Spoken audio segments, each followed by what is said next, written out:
जय जय श्री मुक्तिनाथ। आज हाम्रो बानपा 6 का हाम्रा सक्रिय सदस्यहरू समाजसेवीहरू हुनुहुन्छ। यहाँहरू हाम्रो पञ्चकोट परिवारभित्रबाट पनि हुनुहुन्छ सबैजना।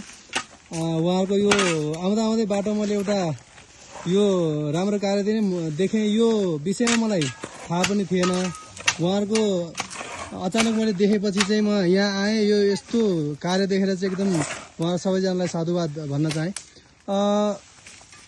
यो बर्खायामको बाढी पहिरोलाई चाहिँ निवारण गर्नको यो रोक्नको लागि यो नाली सरसफाई, बाटोको यो प्लास्टिक जन्य पदार्थहरू सरसफाई, वातावरणको प्रदूषणबाट रोक्नको लागि यो यस्तो महान कार्य गर्दै हुनुहुन्छ।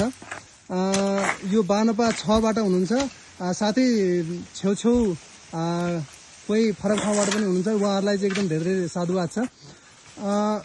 यो उहाँहरूको कार्य चाहिँ 6 नम्बर वडा यहाँदेखि पञ्चकोटदेखि लिएर 6 नम्बर वडाको सबै ठाउँहरूमा, साथै देशभरिको लागि चाहिँ, देश र समाज हाम्रो यो बागलुङ सबै क्षेत्रको लागि चाहिँ एउटा सन्देश जाओस् भन्नका निमित्त उहाँले यो एकदम सम्माननीय काम गर्दै हुनुहुन्छ। एकदम खुसी छ। के भन्न चाहनुहुन्छ तपाईँले? कस्तो यो विशेष आजको कामको लागि चाहिँ? जय श्री मुक्तिनाथ।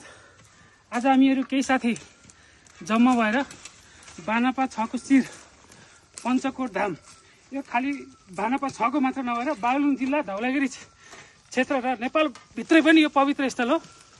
हामीहरूले केही दिनदेखि प्लानहरू बनाएर आज यो ठाउँबाट सुरुवात गर्दैछौँ। आज हामी केही साथी मात्र छौँ। भोलिको दिनमा 100औं साथीहरूलाई चाहिँ यस कार्यमा देख्न पाइयोस्। धन्यवाद। जय जय श्री मुक्तिनाथ। हामी यहाँ अहिले यति हुनुहुन्छ। उहाँलाई धेरै धेरै साधुवाद छ। यसरी यो सरसफाइ अभियान लाग्नु भएको छ। उहाँले यहाँ पञ्चकोट धाममा मात्रै नभएर यो शिरदेखि पाउसम्म यो वडा नम्बर 6 को सम्पूर्ण यो नालीदेखि लिएर बाटो क्षेत्रहरू सबै सरसफाइको अभियान हुँदो रहेछ। उहाँलाई धेरै धेरै साधुवाद छ। जय श्री मुक्तिनाथ। श्री मुक्तिनाथ भगवानको ल।